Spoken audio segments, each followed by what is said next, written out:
मेरे किराए के घर की ऊपरी मंजिल पर एक परिवार रहता था जिसमें 20 साल की एक लड़की थी। वह लड़की मुझ में रुचि ले रही थी। तब मैंने उसे पटाया और उसकी खुजली मिटाई और चबूतरा भी पूरा चौड़ा कर दिया। ये सब कैसे हुआ आइए सुनते हैं। इस कहानी में मेरा नाम सुमित शर्मा है। मेरी उम्र 30 साल है। मैं भोपाल में जॉब करता हूँ। यह कहानी आज से लगभग 2 साल पहले की है। मेरा ट्रांसफर इंदौर से भोपाल हो गया था।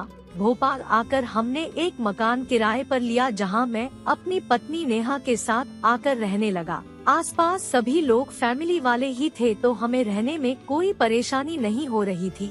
जिस मकान में हम लोग रह रहे थे वह 2 मंजिला मकान था। नीचे वाले मंजिल पर मैं रहता था और ऊपर एक और परिवार रहता था। उस परिवार में 3 लोग थे। पति 45 वर्ष, पत्नी 42 वर्ष और उनकी 20 वर्षीय बेटी कीर्ति। उम्र में बड़े होने के कारण मैं उन लोगों को भाई साहब और भाभी जी कहता था और कीर्ति मुझे अंकल कहती थी।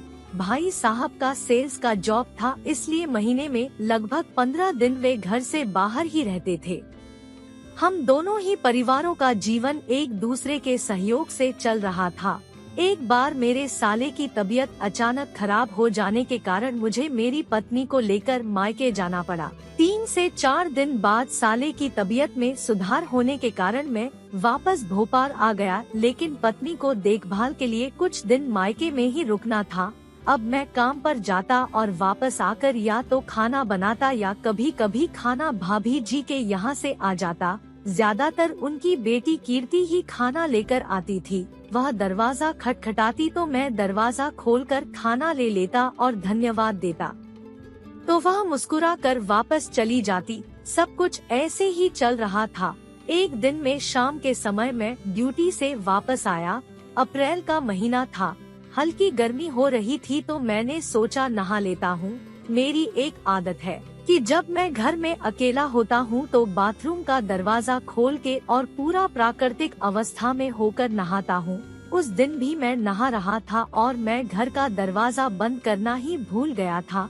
तभी अचानक कीर्ति खाना देने आ गई। मैं नहाने में मगन था और चेहरे पर साबुन के कारण कुछ देख नहीं पाया, लेकिन कीर्ति ने मुझे पूरा प्राकृतिक अवस्था में देख लिया। पर मेरे देखने से पहले ही वह वहाँ से निकल गई। मैं नहाकर तौलिया बांध बाहर आया और कपड़े पहनने लगा। तब कीर्ति फिर खाना लेकर आई। कीर्ति मेरे तौलिए पर नजर गड़ाकर देख रही थी, लेकिन मुझे कुछ पता ही नहीं था कि आज इसे हुआ क्या है। वह तो दोबारा दर्शन करना चाह रही थी। उस दिन से कीर्ति का मेरे लिए नजरिया बदल गया। वह हर रोज ही मुझे किसी न किसी बहाने देखने की व छूने की कोशिश करने लगी। अब मुझे भी समझ आने लगा था कि कीर्ति जवान हो गई है और उसका मचलता हुआ और मैं उसे तरसा रहा है। पहली बार मैंने कीर्ति को एक मर्द की नजर से देखा। वह देखने में काफी सुंदर थी। उसको देखकर यही लगता था कि वो अब तक अक्षत है। अब मैं भी कीर्ति के उस अवस्था वाले शरीर की कल्पना करके गुलाटी मारकर सोने लगा था।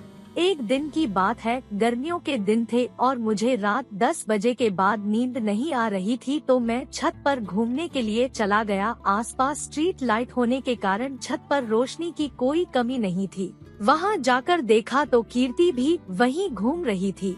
घर पर होने के कारण कीर्ति ने पिंक टी शर्ट और ब्लू स्कर्ट पहना हुआ था जिसमें वह बहुत सुंदर लग रही थी। मैं तो गर्मी से राहत पाने के लिए छत पर गया था, लेकिन इतनी सुंदर कीर्ति को देखकर मेरे अंदर हिटिंग पावर और बढ़ गई। उसने मुझे आया हुआ देखकर मुस्कुराते हुए नमस्ते कहा। मैंने भी उसका जवाब दिया। फिर हम लोग सामान्य रूप से घूमने लगे, लेकिन कुछ दिनों से हमारे दिलों में लगी आग आज रंग ला रही थी। हम लोग सामान्य दिखने की कोशिश तो कर रहे थे, लेकिन सामान्य नहीं थे। मैंने उससे बात करने के लिए उसकी मम्मी के बारे में पूछा कि वे कहाँ है। कीर्ति ने बताया कि वे घर के काम से फ्री होकर आराम कर रही है, लेकिन उसे नींद नहीं आ रही थी तो छत पर घूमने के लिए आ गई। मुझे समझ आ गया कि यदि बात आगे बढ़ानी है तो आज अच्छा मौका है। उस समय रात के 11 बज रहे थे। हम लोगों को घूमते हुए भी काफी समय हो गया था, लेकिन छत से नीचे जाने की इच्छा न मुझे हो रही थी और न ही कीर्ति को देखकर लग रहा था कि वह वहां से जाना चाहती है। काफी देर घूमने के बाद मैं छत पर ही बनी सीमेंट की एक बेंच पर बैठ गया। थोड़ी देर बाद कीर्ति भी उसी बेंच पर थोड़ी दूर आकर बैठ गई और पीठ को पीछे टिकाकर आराम करने लगी। खुले आसमान के नीचे हम दोनों रात की ठंडी हवा का आनंद ले रहे थे। फिर मैं कीर्ति से उसके कॉलेज के बारे में और उसके दोस्तों के बारे में बातचीत करने लगा। उसने अपनी एक सहेली कविता के बारे में भी बताया और उसके बॉयफ्रेंड के बारे में भी बताया कि कैसे वे लोग एक दूसरे के साथ घूमते हैं और एंजॉय करते हैं। आज पहली बार कीर्ति ने मुझसे खुलकर इतनी बात की थी। मैंने भी कीर्ति से पूछा, क्या तुम्हारा कोई बॉयफ्रेंड है? उसने कहा नहीं। मैंने पूछा क्यों, क्या तुम्हारा मन नहीं करता? तो उसने बोला मन की बात नहीं है, लेकिन ऐसे ही किसी भी लड़के पर भरोसा कैसे कर लूं? इससे कहीं मेरी बदनामी हो गई तो मैं तो जीते जी मर जाऊंगी। मैंने उसकी बात पर अपनी सहमति जताई। फिर कीर्ति ने पूछा, आपकी कोई गर्लफ्रेंड थी शादी से पहले? मैंने कहा नहीं, मेरा भी पहला नेहा मेरी पत्नी के साथ ही हुआ था। बातों बातों में मैंने वो शब्द गलती से बोल दिया जिसे सुनकर कीर्ति थोड़ा शर्मा गई और कुछ देर को अपना चेहरा दूसरी तरफ करके मुस्कुराती रही। मैं भी सिर नीचे करके मुस्कुराना रहा। कुछ देर बाद नॉर्मल होने पर कीर्ति बोली, आपको अपनी पत्नी की याद नहीं आती? मैंने कहा आती तो है, इतनी रात गए आज तुम्हारे साथ यहाँ बैठकर बात क्यों कर रहा होता अगर याद न आती। कीर्ति बोली, अच्छा तो क्या आप मुझ में अपनी पत्नी को ढूंढ रहे हो? उसकी बात सुनकर मैं एकदम से झेम गया और घबराकर बोला, अरे नहीं, मेरा मतलब वो नहीं था, मैं तो बस ऐसे ही बोल रहा था।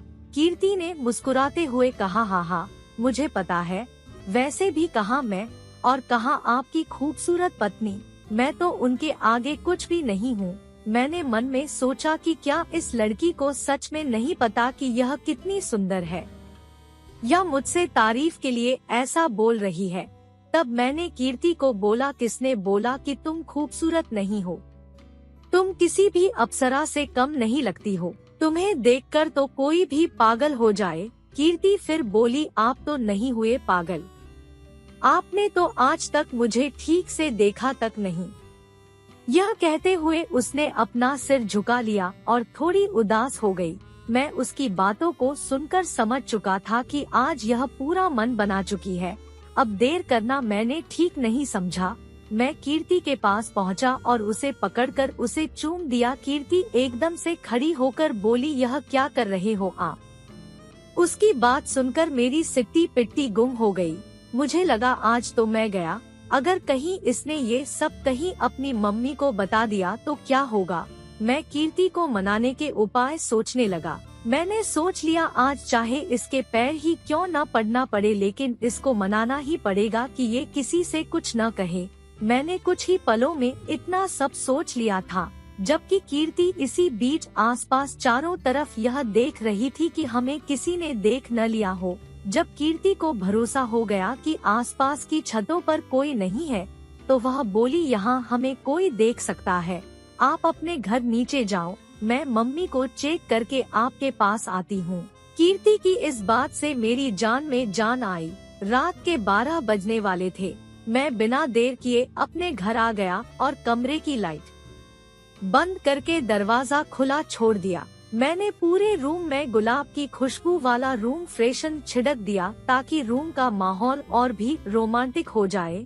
करीब 15 मिनट के इंतजार के बाद कीर्ति मेरे कमरे में आई। आते ही उसने दरवाजा बंद कर लिया और मैंने लाइट चालू कर दी। मैंने कीर्ति को देखा तो देखता ही रह गया।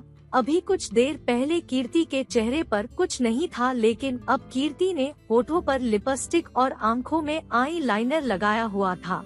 बॉडी पर उसके लेडीज डियो की खुशबू आ रही थी। कीर्ति को अंदर आया देखकर मैंने पूछा, तुम्हारी मम्मी सो गई है ना? उसने कहा हाँ, वे बहुत गहरी नींद में सो रही है। अपने मन की एक और शंका को दूर करने के लिए मैंने पूछा, यदि कहीं तुम्हारी मम्मी की नींद खुल गई और वे तुम्हें ढूंढती हुई नीचे आ गई तो क्या करेंगी? तब कीर्ति ने अपने हाथ में लिया हुआ मोबाइल और ईयर प्लग मुझे दिखाते हुए कहा, मैंने अपने घर की कुंडी बाहर से लगा दी है। अगर मम्मी जाग भी गई तो घर से बाहर नहीं निकल पाएंगी। मैं जब भी घर जाऊंगी और मम्मी अगर जागी हुई मिली तो बोल दूंगी कि मुझे नींद नहीं आ रही थी, तो छत पर घूमते हुए मोबाइल पर गाने सुन रही थी, इसलिए उनकी बुलाने की आवाज भी नहीं सुन पाई। कीर्ति की इतनी अच्छी योजना को सुनकर मुझे कीर्ति की बुद्धिमत्ता पर आश्चर्य हुआ और ये भी पता चल गया कि यह लड़की मुझसे मिलने के लिए मुझसे ज्यादा बेकरार है। मैंने तुरंत कीर्ति को हक किया, उसके गले और कानों के पास किस करने लगा। कीर्ति द्वारा बनाई गई योजना के कारण हमें कुछ भी करने की जल्दी नहीं थी। वैसे भी निपटाने का असली मजा सब कुछ धीरे धीरे में ही आता है। ऐसा करते हुए मैं कीर्ति की आँखों में देख रहा था, वह भी मेरी आँखों में देखते हुए मुस्कुरा रही थी। भले ही आज वो खुद अपना सब कुछ मुझे सौंपने के लिए मेरे घर आई थी, लेकिन पहला काम किसी भी लड़की के किए आसान नहीं होता। पहले काम के प्रति एक लड़की के अंदर सैकड़ों प्रकार के डर और हजारों प्रकार की भावात्मक अनुभूतियाँ होती है, जिन्हें उसके अलावा न कोई समझ सकता है और न ही वह किसी को बता सकती है। इन्हीं सब भावनाओं और भय के सागर में गोता लगाती एक कमसिन कली आज मेरे बिस्तर अपना सब कुछ न्यौछावर करने के लिए बैठी थी। कीर्ति की धड़कन बढ़ गई थी। मैं खड़ा हुआ और बेड पर उसके बगल में आकर बैठ गया। बड़े ही धीरे से उसके हाथों की गिरफ्त से पैरों को आजाद किया और कार्यक्रम शुरू। तो दोस्तों, ये थी हमारी आज की कहानी। उम्मीद करते हैं कि आपको पसंद आई होगी। वीडियो को लाइक कर दीजिए और चैनल को सब्सक्राइब कर लीजिएगा और हाँ, कमेंट बॉक्स में अपनी कीमती राय जरूर दीजिएगा। मिलते हैं आपसे अगली वीडियो में, तब तक के लिए धन्यवाद।